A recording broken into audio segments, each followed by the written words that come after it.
నమస్తే తిరిగి వార్తలకు స్వాగతం. మాస్టర్ మైండ్ చెస్ అకాడమీ వారు ఆన్లైన్ ఆఫ్లైన్ కోచింగ్ నిర్వహిస్తున్నట్లు అంతర్జాతీయ కోచ్ ఎస్ఎస్ చంద్రశేఖర్, జాతీయ కోచ్ ఐవి సత్యనారాయణ తెలిపారు. ఉదయం 10 గంటల నుండి సాయంత్రం 4 గంటల వరకు ఇంగ్లీషు, తెలుగులో చెస్ కోచింగ్ ఇస్తున్నట్లు తెలిపారు. ఈ నెల 28, 29, 30 తేదీల్లో సమ్మర్ ఫ్రీ చెస్ కోచింగ్ ఇవ్వనున్నట్లు తెలిపారు.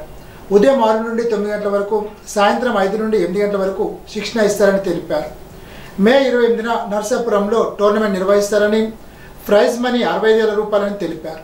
ఆసక్తి గలవారు 9959252757 లేదా 7032703344 నెంబర్లను సంప్రదించాలని కోరారు.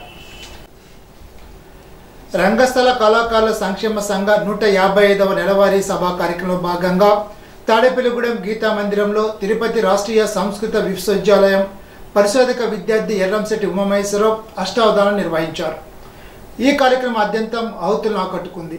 పూరణ, ధారణ విషయాల్లో అవధాని అత్యంత వేగంగా నిర్వహించడం ఆశ్చర్యచకితుని చేసింది. సంఘాధ్యక్షుడు సూరంపూడి వెంకటరమణ అధ్యక్షత వహించి అప్రస్తుత ప్రసంగ అంశం కూడా నిర్వహించారు. కవి పండితులు తెన్నేటి లక్ష్మీనరసింహమూర్తి సంచాలకులుగా వ్యవహరించారు. వృచ్చకులుగా గోదావరి ప్రభాకర్ శాస్త్రి, నిషిద్ధాక్షరి, పంపన సాయిబాబు దత్తపది, ఎడ్లపల్లి పాండురంగాచార్యులు వర్ణన, దేవరకొండ వెంకటరమణారావు సమస్య, లంక నాగ శశికళ ఆసువు, కోపల్లి శ్రీనివాస్ దక్షాక్షరి, డాక్టర్ పసులేటి రామచంద్రరావు గీతా వివరణ వ్యవహరించారు. బీజేపీ నాయకులు ఆర్బీఎస్ రాజు, నరసింహమూర్తి దంపతులు అవధాన్ని, వృచ్చకులను సన్మానించారు. నెలవారీ కార్యక్రమంలో భాగంగా మదర్ వన్నీని ఆసుపత్రి ఫిజియోథెరపీ వైద్యులు డాక్టర్ వల్లభనేని దుర్గా శ్రీనివాస్ చౌదరికి గౌరవ సత్కారం, కాకినాడకు చెందిన గాయకుడు తిరుక్కోవల్లూరి వెంకటరమణకు కళా సత్కారం, పాలకోడేరు ఉన్నత పాఠశాల తెలుగు పండితులు తెన్నేటి లక్ష్మీనరసింహమూర్తికి ఉత్తమ ఉద్యోగ సేవా పురస్కారంతో సత్కరించారు. పడమర విప్పరుకు చెందిన సీనియర్ తబలా కళాకారుడు పసల సూరిబాబుకు ఆర్థిక సత్కారం చేశారు. ఆర్బీఎస్ రాజు, తెలుగుదేశం నేత షేక్ బాజీ, పీఎంపీ సంఘ నాయకుడు సుంకర కోటేశ్వరరావులు సంఘం తరపున సత్కారాలు నిర్వహించారు.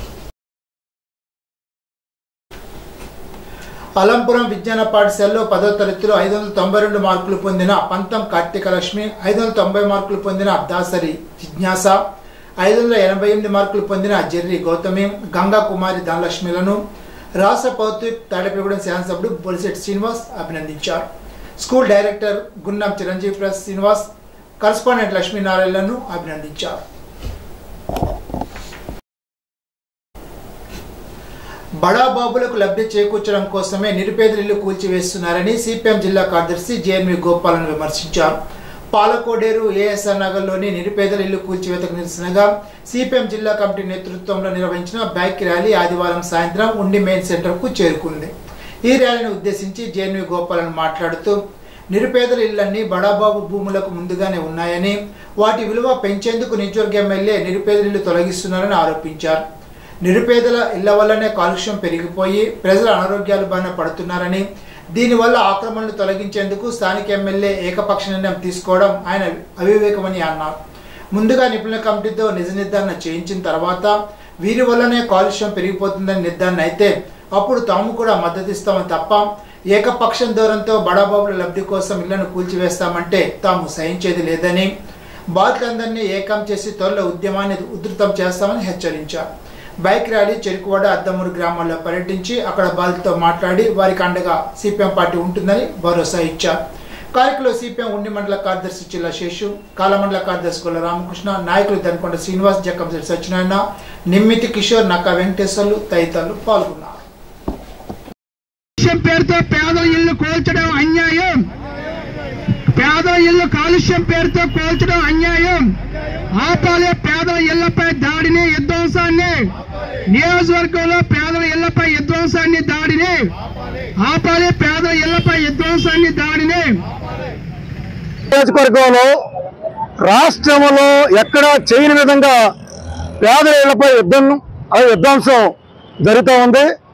దానికి ఎమ్మెల్యే గారు ఏం చెప్తున్నారంటే, ఇవాళ రోడ్డు పక్కన ఇళ్ళు, కాల పక్కన ఇళ్ళు, అలాగే పోరంబోకుల్లో ఉన్న ఇళ్ళు వల్ల ఇవాళ కాలుష్యం అయ్యి పంటకాలాలు పాడైపోతున్నాయి, చెరువులు పాడైపోతున్నాయి.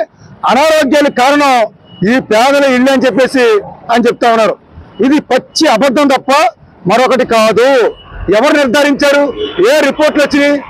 మీరు ఆ రిపోర్ట్ని బహిరంగం చేయమని చెప్పేసి మేము విజ్ఞప్తి చేస్తా ఉన్నాం. చింతపర్రు అరుంధతిపేటలో అంబేద్కర్ విగ్రహ స్లాబ్ పనులలో రాష్ట్ర జనవరుల శాఖ మంత్రి నిమ్మల రామనాయుడు పాల్గొని శ్రమదానం చేశారు. గమలతో ఇసుక, కంకర, సిమెంట్ను మంత్రి మోశారు. స్లాబ్ నిర్మాణానికి మంత్రి రామనాయుడు స్వంత ఖర్చులు భరిస్తుండగా శ్రమదానం కూడా చేశారు. నియోజకవర్గంలో అంబేద్కర్ జగజీవన్ రామ్ విగ్రహాలను దశల వారీగా నిర్మిస్తామని మంత్రి తెలిపారు. అంబేద్కర్ ఆశయాలకు అనుగుణంగా పనిచేస్తానని అన్నారు. అంబేద్కర్ స్ఫూర్తితోనే తాను రాజకీయాల్లోకి వచ్చినట్లు తెలిపారు.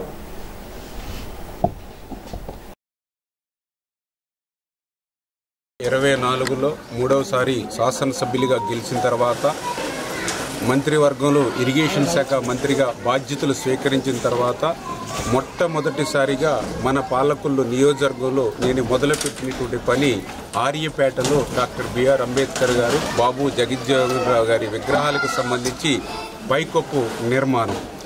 ఆ స్ఫూర్తితోటే నా పాలకొల్లు నియోజకవర్గంలో ఉన్నటువంటి మహనీయులు డాక్టర్ బిఆర్ అంబేద్కర్, ప్రపంచ మేధావి, భారత జాతి ముద్దు బిడ్డ డాక్టర్ బాబు జగజ్జీవన్ రావు, ఆ రోజునటువంటి రాజకీయాలు తప్ప లేకపోతే ఆయన ప్రధానమంత్రి పదవిని అధిష్ఠించేటువంటి మహోన్నతుడు.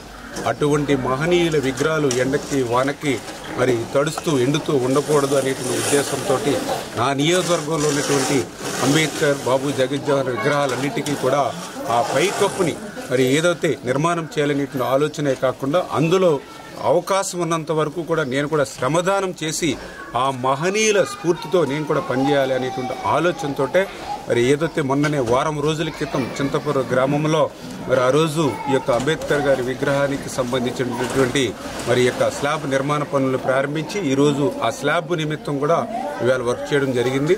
మరి త్వరలోని ఇంకా ఏదైతే ఈ యొక్క అంబేద్కర్, బాబు జగజ్జీవన్ రావు గారి విగ్రహాలు ఏవైతే ఉన్నాయో వాటన్నిటి నిర్మాణాలు కూడా 1 by 1 ఒక్కొక్కటి కూడా చేపట్టి ఈ యొక్క ఆ మహనీయుల యొక్క రుణం తీర్చుకునేటువంటి విధంగా పనిచేస్తానని చెప్పి మీద పాలకొల్లో జరుగుతున్న ఎన్టీఆర్ కళాక్షేత్రం, బొండాడ వెంకటరాజు గుప్తా ఎన్టీఆర్ కళాక్షేత్ర పనులను రాష్ట్ర మంత్రి నిమ్మల రామనాయుడు పరిశీలించారు.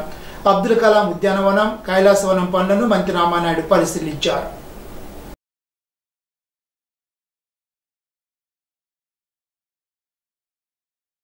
నారా చంద్రబాబు నాయుడు ఉద్యానవనం ఆ రోజు 14-19లో మనం ఒక 70% పనులు పూర్తి చేస్తే మరి తర్వాత ప్రభుత్వం మారిన తర్వాత మిగిలిన పనులు పనిచేయడం మాట నుంచి చేసిన పనులు కూడా విధ్వంసం చేసి మెయింటెనెన్స్ లేక మళ్ళీ మొదటకు వచ్చినటువంటి పరిస్థితి. మళ్ళీ ఈరోజు మేము అధికారంలోకి వచ్చాక మళ్ళీ ఆ పనులన్నీ చకచకా పరిగెట్టిస్తాం. ఎందుకంటే 5 సంవత్సరాలు కూడా ఆ పనులు చేయలేదు, ఈ గేట్లకి తాళాలు వేసేసినటువంటి పరిస్థితి. మళ్ళీ ఇప్పుడిప్పుడే పనులు చేస్తూ ఉన్నాం. తొందరలోనే ఆ గ్రీనరీ కానీ ఇంకా ఏదైతే బ్యాలెన్స్ వర్క్లు ఉన్నాయో అవన్నీ కూడా నాణ్యతతో కంప్లీట్ చేయమని ఆదేశాలు ఇవ్వడం జరిగింది. అదేవిధంగా బొండాడు వెంకటరాజు గుప్తా ఎన్టీఆర్ కళాక్షేత్రం ఏదైతే ఉందో దానికి కూడా మరి ఇప్పుడు శోభన్ ఆర్కిటెక్చర్ ఆయన కూడా రావడం జరిగింది. ఏదైతే మోడిఫికేషన్స్ ఏవైతే ఉన్నాయో అవన్నీ కూడా మళ్ళీ బాగు చేసి అంటే 5 సంవత్సరాలు కనీసం మెయింటెనెన్స్ లేకుండా ఉండిపోవడం వల్ల మరి ఆ గాలిలోనూ ఇట్లోనూ ఉండిపోయే సౌండ్ ప్రూఫ్ ప్యానల్స్ కూడా పోయినటువంటి పరిస్థితి. అంటే ఇట్లా ప్రతి దానిలోనూ కూడా వాళ్ళ 5 సంవత్సరాల విధ్వంసం కనపడుతుంది. దాన్ని మళ్ళీ సరి చేసుకుంటూ వాళ్ళ తప్పులన్నింటినీ కూడా సరిదిద్దుతూ తొందరలోనే ఈ సంవత్సరంలోనే ఇవన్నీ కూడా పూర్తి చేసేటువంటి విధంగా పరిగెట్టించి పనిచేసేటువంటి విధంగా ఎప్పటికప్పుడు రివ్యూ కూడా చేసుకుంటున్నామని చెప్పి తెలియజేస్తాం. ఇప్పుడు తూర్పుగోదావరి జిల్లా వార్తలు.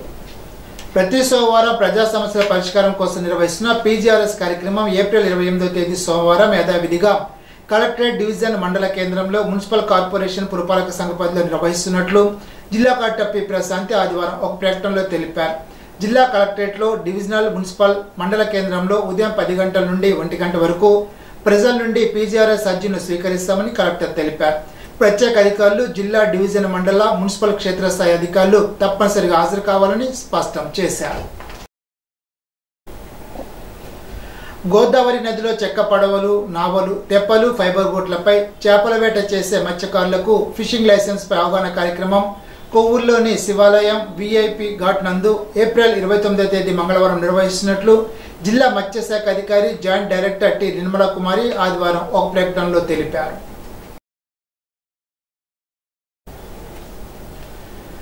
బాలబాలికలందరూ వేసవి సెలవును ఆనందంగా ఆహ్లాదకరంగా వినియోగించుకోవడానికి ఆంధ్రప్రదేశ్ పౌర గ్రంథాలయ శాఖ, పశ్చిమ గోదావరి జిల్లా గ్రంథాలయ సంస్థ ఆధ్వర్యంలో కొవ్వూరు ప్రథమ శ్రేణి శాఖ గ్రంథాలయంలో ఈ నెల 28వ తేదీ నుండి జూన్ 6వ తేదీ వరకు 10 నుండి 15 సంవత్సరాల బాలబాలికలకు 6వ తరగతి నుండి 10వ తరగతి వరకు చదివే విద్యార్థుల కోసం ఉచిత వేసవి విజ్ఞాన శిబిరాన్ని నిర్వహిస్తున్నట్లు గ్రేడ్ 1 లైబ్రేరియన్ జీవీవీఎన్ త్రినాథ్ ఆదివారం ఒక ప్రకటనలో తెలిపారు. ఇప్పుడు ఏలూరు జిల్లా వార్తలు. అంతర్జాతీయ మార్కెట్ ప్రకారం కోకో గింజలకు ధర కల్పించాలని రాష్ట్ర వ్యవసాయ శాఖ మంత్రి ఇచ్చిన హామీ ప్రకారం కోకో గింజల ధరల ఒప్పంద నిర్ణయం ప్రకటించాలని కోరుతూ ఈ నెల 28న కోకో రైతుల చెలో గుంటూరు ధర్నా కార్యక్రమం చేపట్టామని, కోకో రైతులు పెద్ద సంఖ్యలో పాల్గొని విజయవంతం చేయాలని ఆంధ్రప్రదేశ్ కోకో రైతుల సంఘ రాష్ట్ర ప్రధాన కార్యదర్శి కె శ్రీనివాస్ కోరారు. ఆదివారం విజయరాయి గాంధీనగర్లోని కోకో తోటలో ఆంధ్రప్రదేశ్ కోకో రైతుల సంఘ సమావేశాన్ని నిర్వహించారు. సమావేశానికి సంఘ రాష్ట్ర అధ్యక్షులు బొల్లు రామకృష్ణ అధ్యక్షత వహించారు. సమావేశంలో కె శ్రీనివాస్ మాట్లాడుతూ ఈ నెల 28న ఉదయం 10 గంటలకు గుంటూరు చుట్టుగుంటలోని ఉద్యాన శాఖ రాష్ట్ర కమిషనర్ కార్యాలయం ముందు జరిగే కోకో రైతుల ధర్నాను విజయవంతం చేయాలని విజ్ఞప్తి చేశారు. రాష్ట్రంలో ఏలూరు, తూర్పుగోదావరి, పశ్చిమ గోదావరి, కోనసీమ, కాకినాడ, అనకాపల్లి, శ్రీకాకుళం, విజయనగరం జిల్లాలో 75,000 ఎకరాల్లో కొబ్బరి, ఆయిల్ ఫామ్ అంతర పంటగా కోకోను రైతులు సాగు చేస్తున్నారని తెలిపారు. ఈనాటి బంగారు మాట. మర్యాదగా వినడం, వివేకంతో సమాధానం ఇవ్వడం, ప్రశాంతంగా ఆలోచించడం ప్రతి మనిషికి అవసరం. సోక్రటీస్. ఈ వార్త ఇంతటితో సమాప్తం. తిరిగి విజన్స్ లో కలుసుకుందాం. అంతవరకు సెలవు. నమస్కారం.